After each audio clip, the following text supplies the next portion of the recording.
Are you a scholar, journalist, or writer focused on Palestine? Contribute to the foremost journal on the past, present, and future of Jerusalem. The Jerusalem Quarterly is soliciting articles for peer review, essays, and letters from Jerusalem. Send your work to jq@palestine-studies.org or see palestine-studies.org/journals for more info. Welcome to Jerusalem Unplugged, the only podcast dedicated to Jerusalem, its history, and its people. Your host, Roberto Mazza, will bring you guests discussing their relationship with the Holy City. A journey through history, society, feelings, and hopes for the future. Follow the podcast on all social media platforms at Jerusalem Unplugged.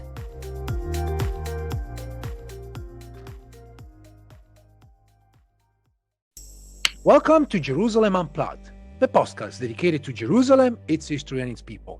I'm your host, Roberto Mazza, and today it's with great pleasure that my guest is Harris Ford.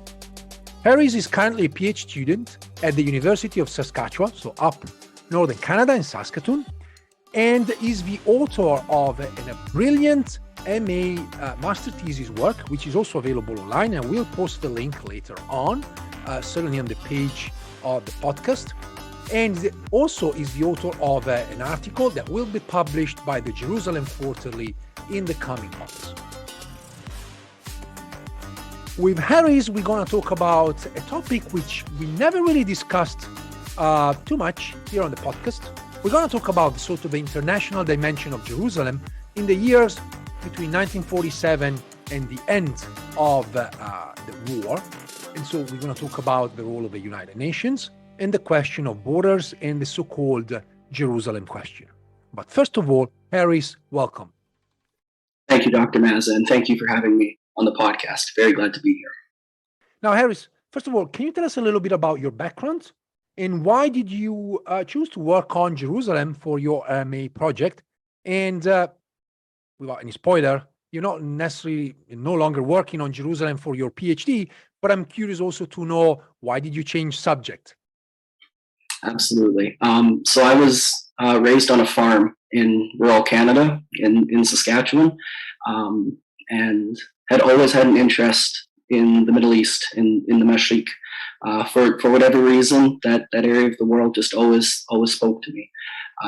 And as I continued my own personal historical studies and my university studies as well, it became very clear to me that I wanted to study Palestine as well.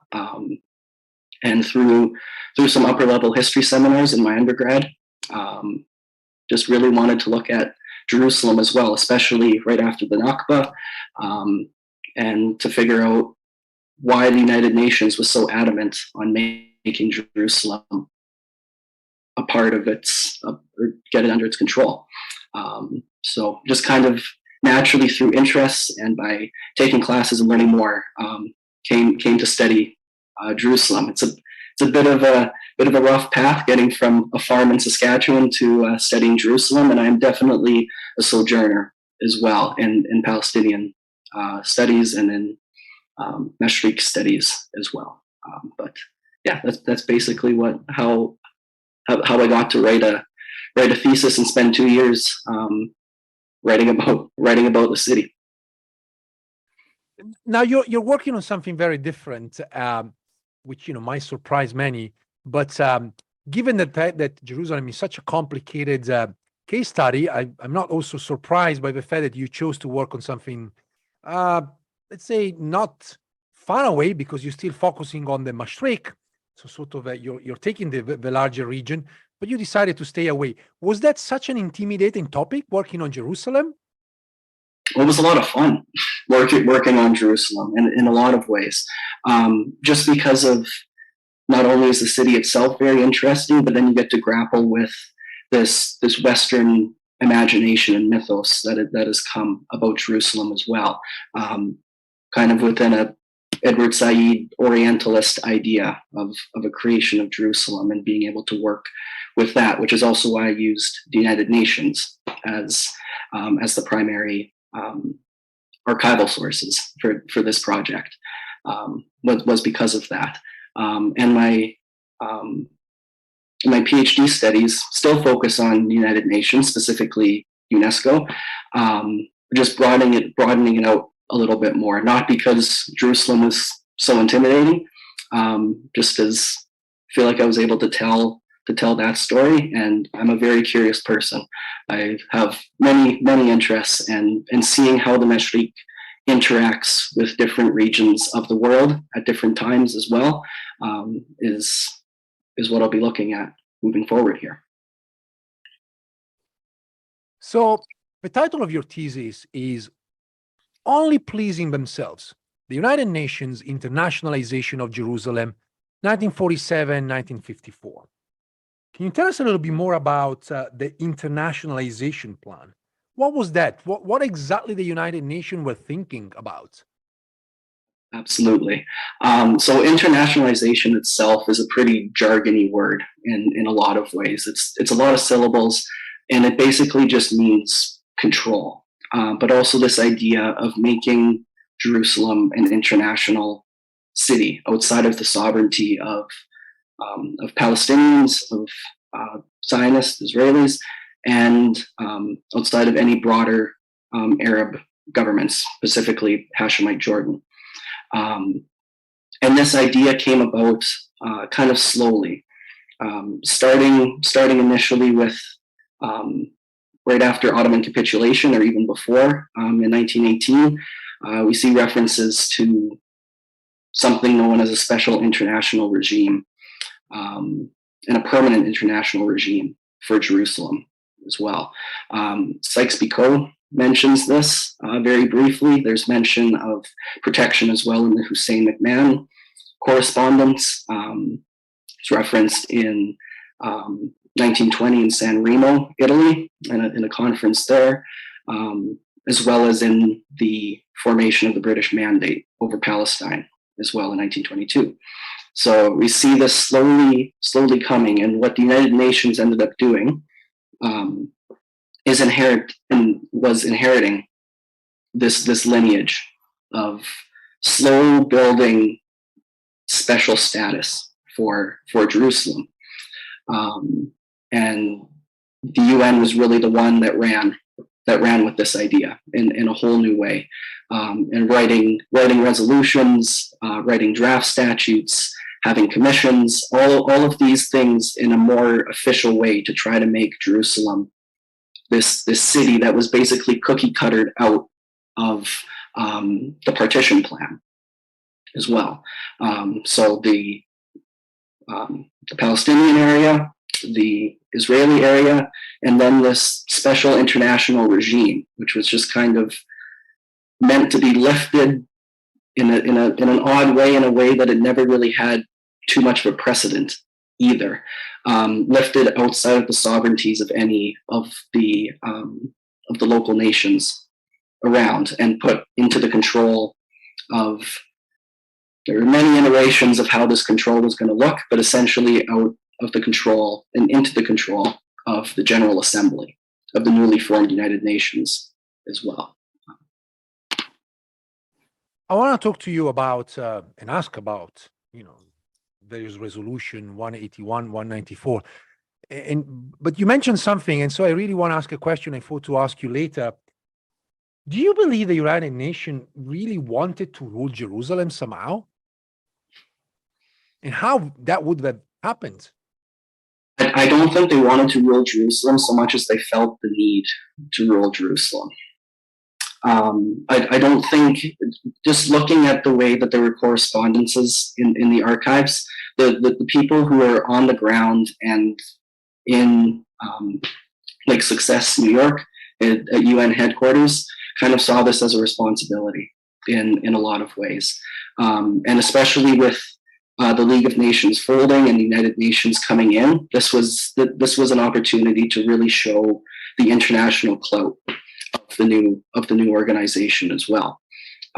So I think it was a little bit more responsibility than it was desire to rule and to govern Jerusalem, because it took a lot of effort. There was a ton of effort put into this, and a lot of haphazard effort as well, of going through the motions of just trying to succeed, but not really doing anything to actually bring about that success, or to have any long-term success.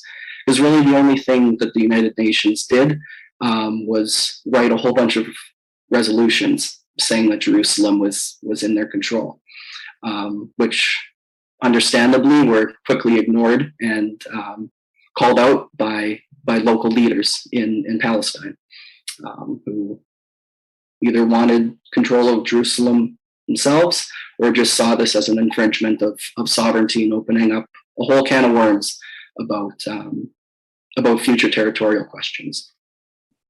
So out of curiosity, if you say that this was a need more really than a want, was that need originating in religion? Was like the idea of protecting this holy place, mostly for Christians? Because in the end, I guess, and in your thesis, you talk about also the role of various religious organizations. So can you speak about the role of religion in the UN and their need to protect Jerusalem? That's where the pressure came from in a lot of ways, both within and outside of the United Nations.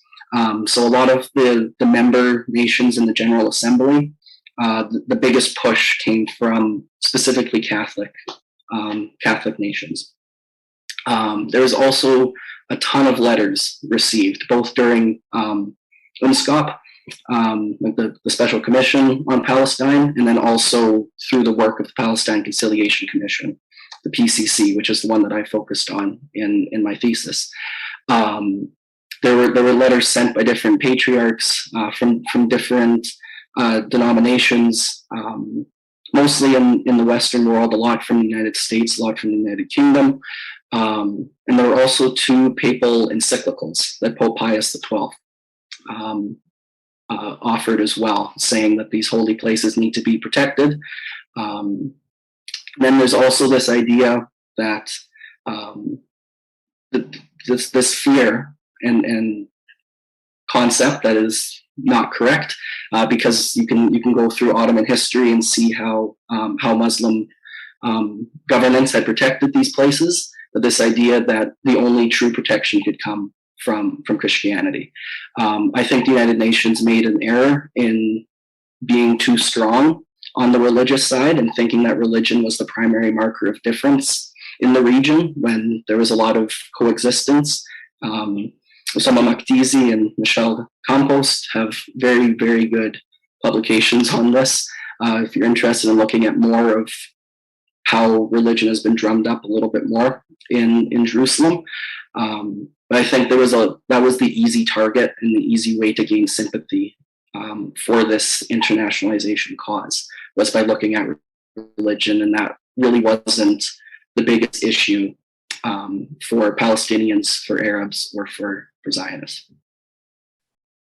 And I must say that just because you mentioned a few scholars, that recently Ilan Pappé was on the show, and he talked about his new publication that will be available, I think, at the beginning of 2023. And he's looking at the role of religion, sort of in the international dimension related to the establishment of the State of Israel and Zionism. And so obviously religion was there. But now I want to go back to sort of the beginning of the story. And, the United Nations in 1947 came up with a infamous, I would say, Resolution 181, calling essentially for the partition of Palestine, and also with the idea of making Jerusalem sort of this international area. Can you tell us a little bit more about the origins of the resolutions and how did it play out within the newly created United Nations? Absolutely. So essentially, just Resolution 181 is famous for the 2-state solution of a Palestinian region, of a eventual Israeli region as well, Zionist region. And Resolution 181 generally gets overlooked for the third area as well, which was the international region of Jerusalem. And the United Nations figured out pretty quickly that this portion was getting ignored as well. So 181 comes about in 1947, and then by mid-December of 1948, we see Resolution 194, which had two goals. One was to address the refugee crisis, which had begun because of the Nakba, and the second one, and the one that I focused on, was to bring about the permanent international regime to Jerusalem. So taking this initial idea that was first put into Resolution 181, which was kind of the first UN official idea for Jerusalem, and then making it a pretty central part of Resolution 194. I'm curious about the so-called Jerusalem question. What was that? It was many things, and that was part of the myriad of issues as well. Essentially, the Jerusalem question was a fabricated idea that the United Nations created a problem and decided that they were the only ones that could solve that problem.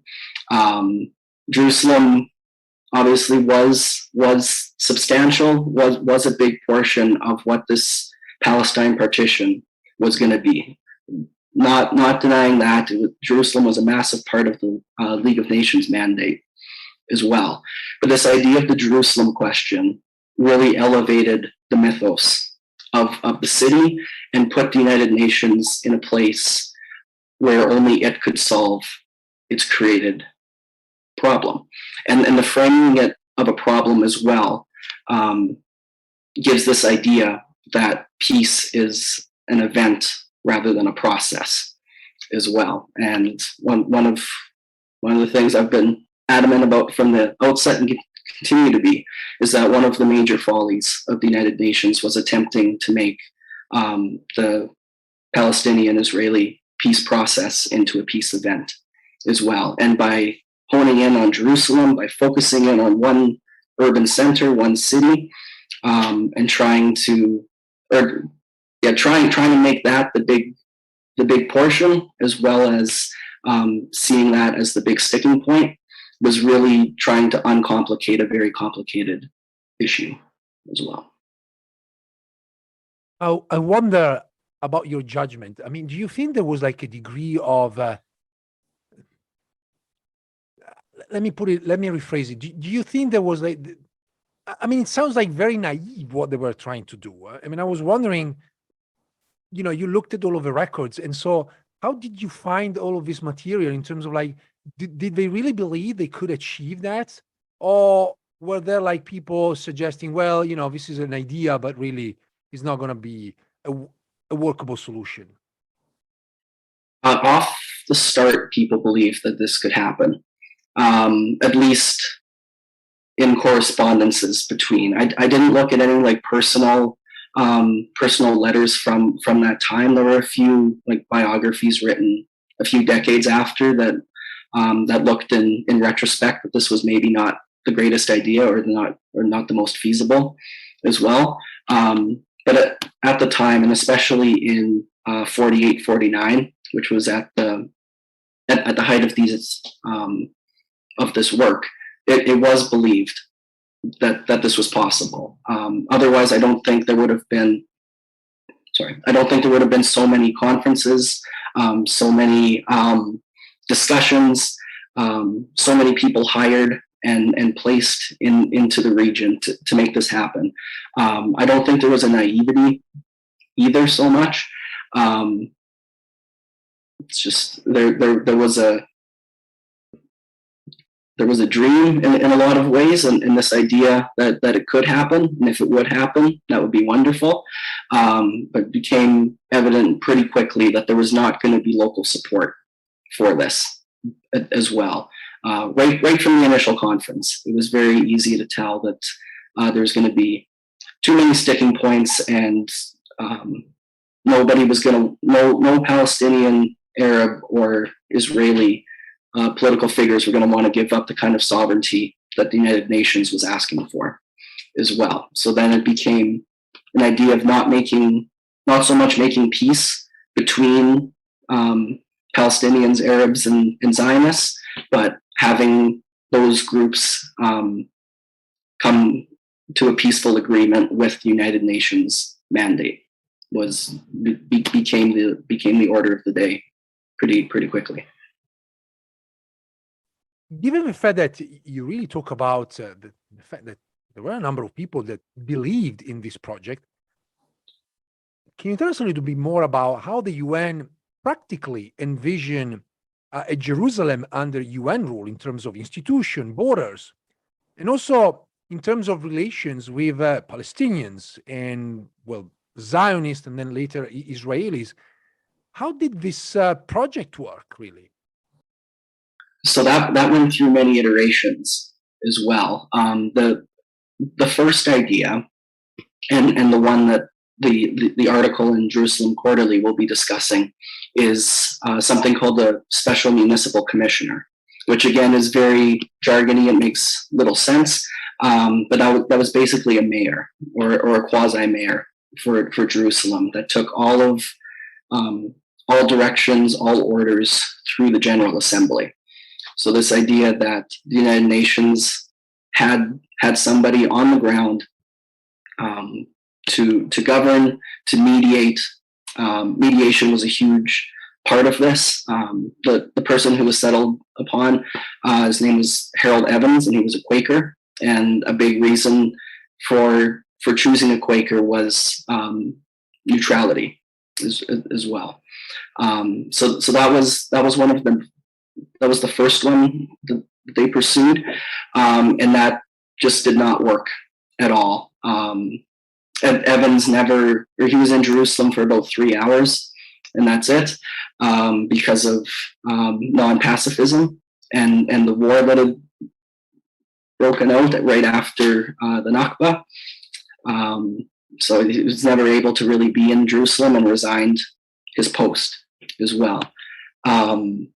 So then after that failure, that's when Resolution 194 really came in. And the main idea of 194 from a practical sense was to create something called the draft instrument, which was like the blueprint for how the governance was going to work. And that document basically said nothing concrete.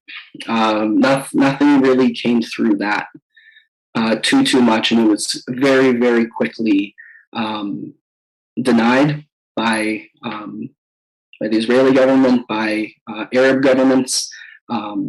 There's a distinct lack through all of this of any Palestinian government correspondence, discussion. The UN looked primarily to King Abdullah of Jordan for broader Arab voices, and there was a definite homogenization of Arab everything throughout this whole process. So we don't see too much like distinct Palestinian voices in this. But any local figure saw this draft instrument and just thought, no, this is not gonna fly. This is not gonna happen. Where then the UN decided to try the Special Municipal Commissioner again. This time the person lasted 9 days before resigning, just understanding that there was no way that such a thing could work.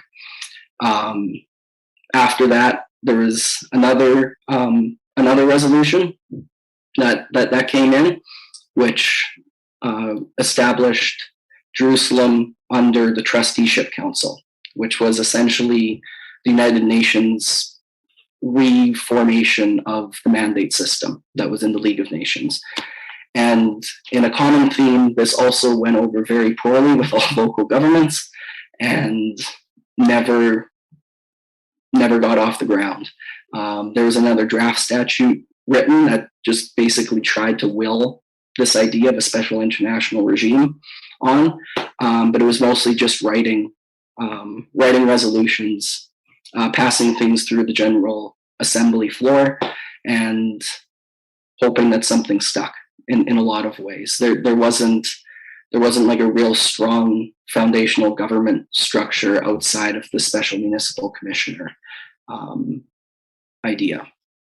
So there was many resolutions many draft statutes, and all just really tried to drum up the idea of the UN officialdom to give it legitimacy more so than anything tangible, which is another reason why a lot of these failed as well, is that it was mostly about the idea and not about the practice of making Jerusalem this separate entity.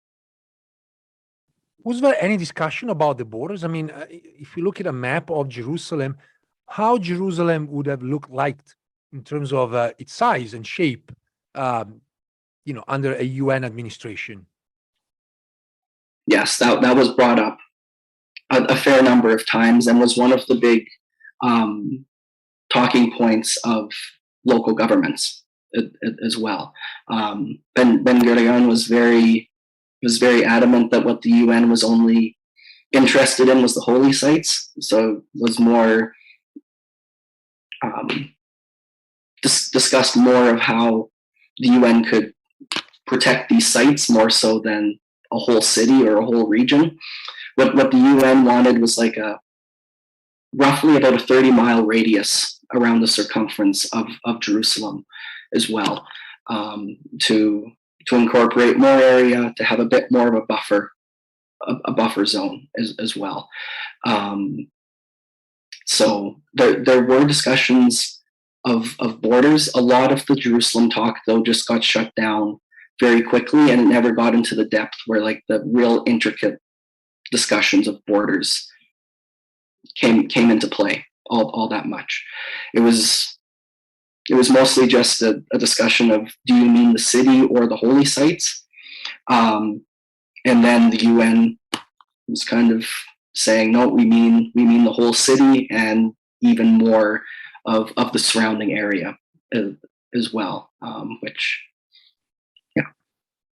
Lots of wishful thinking, but not real plans, which brings me to the other very practical question.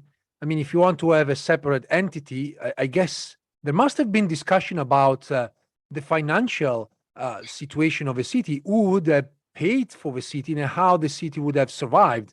I mean, I guess tourism could have been an important element, pilgrims, but yet there's not enough to sustain a growing city as it could, and it certainly has been Jerusalem and later.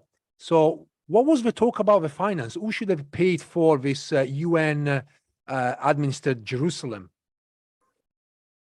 So that's a very good question, and one that I was shocked never really came up all that much, which is yet another sign that this was more about the idea than the actual practice. There was like money set aside from the governments of the General Assembly as well, like just kind of set aside for this, and that number was drastically lowered in about 1950 when it became clear that this was not going to happen. But there were talks of like, how much money do we have for guards? How much money do we have for security? How much are we going to pay the diplomats who are going to Beirut for conferences, going to different places within Palestine? There was a massive multi-month conference in Lausanne, Switzerland as well. Committee members from Turkey, France, and the United States who did a lot of traveling back and forth to consult with their governments as well. To say nothing of like the mediation stuff happening on like roads and those kinds of places as well with Ralph Bunche and Count Folke Bernadotte. There was a lot of traveling that had to be done with this as well, and this was kind of just accepted in a lot of ways. There was not the kind of financial rigor discussion that I was expecting either, and especially not discussion of how much like the annual finances would be should this permanent international regime be set up. That was either in the classified portions of the archives, or I'd be more inclined to say that just wasn't there because the UN didn't get to that point. quite yet. I'm interested in the international dimension. I mean, we talk about the United Nations, but you have like specifics about the countries that supported this idea and the countries that did not support the idea of a UN ruled Jerusalem. Yes. So the main support and the real vocal support came from countries in Central and Latin America in a lot of ways. Guatemala, in particular, was a very vocal country for this on the General Assembly floor. With the, and this is where religion comes back in, is seeing the United Nations as impartial but also supporting Christian interests in the city. So the UN's towing this delicate line the whole time as well, of being a representative of all member nations, but also thinking that some member nations should rise up higher than others. Also at this time, the UN is a lot smaller than it is now, in part because of continuing empire, but also it's just very new. So there's not too many countries that come in. We're also in the phase of like the very, very early Cold War as well. And with the United States being on this PCC commission, the commission that came out of Resolution 194, we see the Soviet Union and its states being more against these actions, in the hopes of setting up in the area as well, or at the very least providing an alternative to it. So I have a couple of questions about the what if, right? So I'm curious to your knowledge and your experience with the material.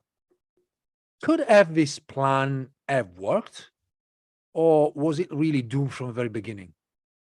I'm inclined to think that it was doomed from the beginning, because of the lack of local support for it. I think the United Nations could have been more forceful in promoting it.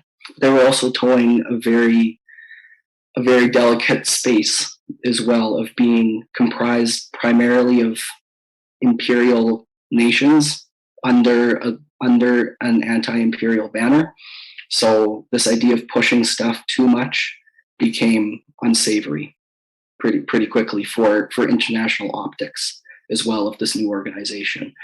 There was really no real support for this at all. The only support that came was from some Arab countries, like Iraq and Syria had some support, but that was only for like mass refugee repatriation as well, which is something that Israel was not willing to budge on at all.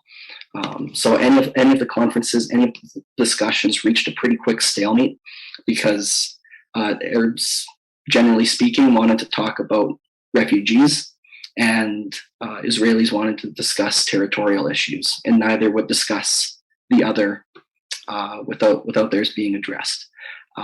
So there was just no real local support for this project, which is something that saw in the writings in like 1952, 1953, when UN members and individuals within the UN machinery started to recognize this, that there just wasn't that support, and the efforts that they did may have worked, but just did not stand a chance of working because of the lack of support.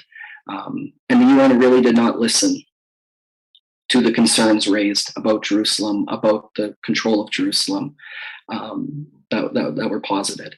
And that's where the title of the thesis comes from as well, is that these plans of the United Nations were really great for the United Nations, but they were only pleasing themselves in a lot of ways. And there was nothing that they could really do to bully this plan in without looking very, very imperial. And that brings me to the question of your chronology. In fact, when one reads your title, 1947 to 1954, one may suspect, like, why 1954, right? I mean, in 1948, the city was divided, west under the Israeli, the east under the Jordanians. And so to what extent actually the UN kept working on a plan to internationalize the city, despite the facts on the ground were suggesting that the two powers simply split the city in two.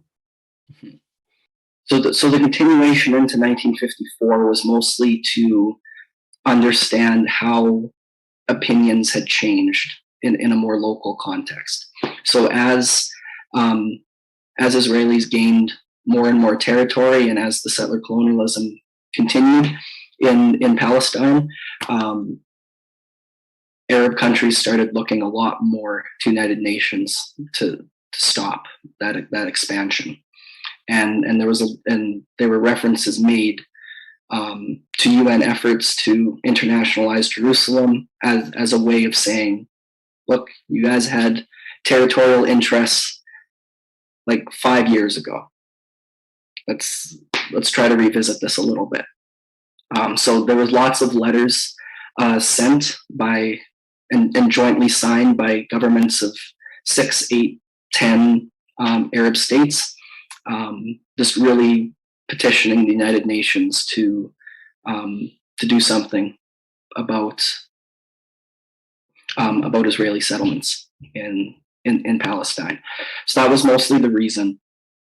Sorry for continuing like the chronology into 1954. There wasn't so much of grappling with Jerusalem at that point, but seeing local governments, especially various Arab governments, point to those efforts as a kind of call for the United Nations to re-engage with territorial questions in Palestine. Very practical question. Was the plan shelved or just disappeared from the agenda? Is there a moment in history where at some point someone said, okay, this is not going to work? So for the PCC one, for Resolution 194, that got shelved when the Trusteeship Council came in. So that resolution was very much more linked to Resolution 181 rather than 194. And the PCC just kind of got pushed into nothingness in a lot of ways. So the main organ for this UN push for internationalization was shelved in 1950. After the Trusteeship Council draft statute was shown to be unsavory and unwanted by local governments, that quickly got shelved as well. There was still some discussions into late 1950, but by the time we get into like the mid 1951, for sure by 1952, there's no real substantial discussions of like practical, implementable internationalization going on by anybody with any authority within the United Nations on the General Assembly floor. This just kind of falls out of favor in a lot of ways by the early 1950s. I have one last question. It's very much about fast forwarding, to the present. I was wondering if you can give us a sense of the legacy of this UN plan of internationalizing Jerusalem. I mean, obviously, we can say that Resolution 194 was never implemented, so the return of refugees to their place of origin, obviously, we know remains controversial and, in fact, not implemented. But I was wondering if there are other legacies of those ideas and that project. There's two distinct ones. One a little bit more tangible, another one more abstract. Let's go with the tangible one first. This idea that Jerusalem is still very central and very contested from within an international perception. really still stands. Not that Jerusalem is the only place that gains attention, but this focus on Jerusalem as being a key portion of the Palestinian-Israeli peace processes is one of the legacies. The second is that this was one of the first real attempts at peace, and it was flawed from the outset. Local peoples were invited to share opinions, and then those opinions were not listened to really at all. So this idea of distrust of the United Nations came through as well, and more generally for any kind of international body or foreign body trying to engage in mediation as well. And this idea that the peace process has continued, still continues, will continue to go on. This was an early moment for it to set a more proper track, a track with more dignity, with more local agency, and that was not adhered to. One of the first iterations of the peace process was not really about peace at all. It was, I think I mentioned this earlier, it was about local peoples coming to peace with the UN idea rather than amongst each other. And that idea, that concept still continues on 7 decades later, and unfortunately looks like will continue on for much longer. And this was an opportunity. It's not like if this was successful, everything would have been rosy. Nothing like that. But it would have set a very different precedent for how negotiations transpired and could transpire moving forward. And because this did not work, because this was a failure to the extent that it was, it set the track for how negotiations would be moving forward. This was Harris Fort. Harris is currently a PhD student at the University of Saskatchewan and the author of a brilliant MA thesis called One Pleasing Themselves, the United Nations Internationalization of Jerusalem, 1947 to 1954, which is available online. I will post the link in the page notes of the podcast. And also the author of an article for the Jerusalem Quarterly, I Won't Say I Wanted the Job, the United Nations Search for a Special Municipal Commissioner in Jerusalem, 1948-1949. That will be published early in 2023 as part of JQ 92, which will be dedicated to, in fact, what you were just talking about, the unfulfilled schemes, what could have been in Jerusalem but didn't. Harris, thank you so much.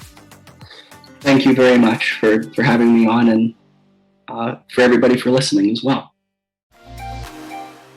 Thanks for listening. If you enjoyed this episode and you'd like to support the podcast, please share it with others on social media or leave a rating and review. To catch all the latest, follow us on Instagram, Twitter, and Facebook @Jerusalem Unplugged. Thanks, and I'll see you next time.